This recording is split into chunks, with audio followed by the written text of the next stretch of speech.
நம்ம சிஎஸ்கே அணி இப்போ குஜராத் டைட்டன்ஸ் அணிக்கு எதிராக சேப்பாக்கம் மைதானத்தில் விளையாண்டிருந்த இரண்டாவது ஐபிஎல் மேட்சை தற்போது விளையாண்டு முடிச்சிருக்காங்க.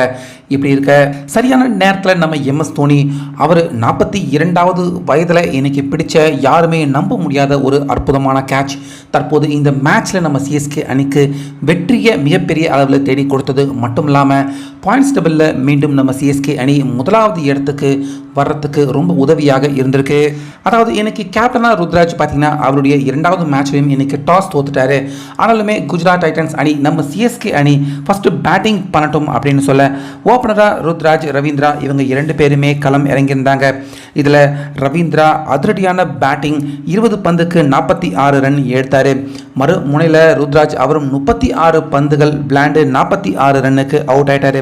அடுத்ததாக வந்த ரஹானே 12 ரன்னுக்கே அவுட் ஆயிட்டாரு. அதுக்கப்புறமா டாரி மிச்சல், சிவம் தூபே இவங்க இரண்டு பேரும் ஏறக்குறைய கடைசி வரைக்கும் அபாரமான பார்ட்னர்ஷிப் போட்டு இதில் சிவம் தூபே சிக்ஸர்னா சிக்ஸர், சரு சருன்னு ஸ்பின் போலர்கள் பாலை சிக்ஸருக்கு பறக்க விட்டார். அதில் 51 ரன்கள் சிவம் தூபே எடுத்து அவுட் ஆக மறு முனையில் டாரி மிச்சல் கொஞ்சம் ஸ்லோவான இன்னிங்ஸ் தான் விளையாண்டாரு.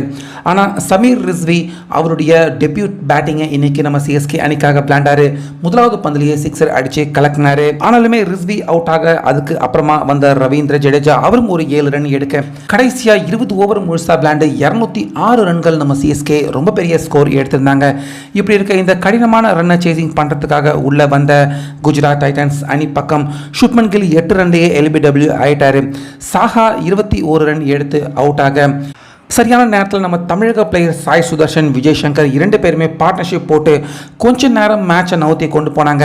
ஆனால் சரியான நேரத்தில் இவங்க பார்ட்னர்ஷிப்பை பிரேக் பண்ணும் விதமாக நம்ம எம்எஸ் தோனி நம்ப முடியாத ஒரு சூப்பர் மேன் டைவ் அடித்து விஜய் சங்கர் அவருடைய விக்கெட்டை எடுத்தார். ஸோ அந்த இடத்துல இருந்தே குஜராத் அணியின் விக்கெட்டுகள் விழ ஆரம்பிச்சிடுச்சு.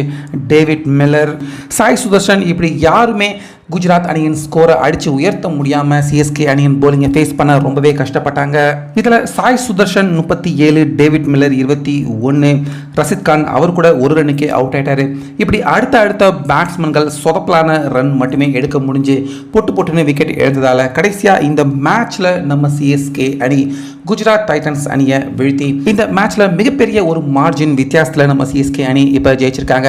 ஸோ இந்த வெற்றியின் மூலயமா ஏற்கனவே நம்ம சிஎஸ்கே ஃபர்ஸ்ட் இடத்துல தான் இருந்தாங்க. ஆனால் ராஜஸ்தான் நல்ல ரன் ரேட்டில் ஜெயிச்சதால் அவங்க நம்மளை கீழே இறக்கி விட்டு அவங்க முதலாவது இடத்துக்கு போயிட்டாங்க. ஸோ இந்த இரண்டாவது வெற்றியின் மூலயமா மீண்டும் ராஜஸ்தான் அணியை புள்ளிப்பட்டியலில் இருந்து கீழே தள்ளி மீண்டும் நம்ம சிஎஸ்கே அணி பாயிண்ட்ஸ் டேபிளில் முதலாவது இடத்தை இப்போ எட்டி பிடிச்சிருக்காங்க. மேலும் நம்ம சிஎஸ்கே அணியின் இந்த நல்ல துவக்கம் கண்டிப்பாக இந்த ஆண்டும் நம்ம சிஎஸ்கே அணி கப்பு ஜெயிப்பாங்க அப்படிங்கிற நம்பிக்கை தற்போது சிஎஸ்கே ரசிகர்கள் நடுவில் உருவாகியிருக்கு. இதை பற்றி உங்கள் கருத்தை கமெண்ட்ஸில் சொல்லுங்கள்.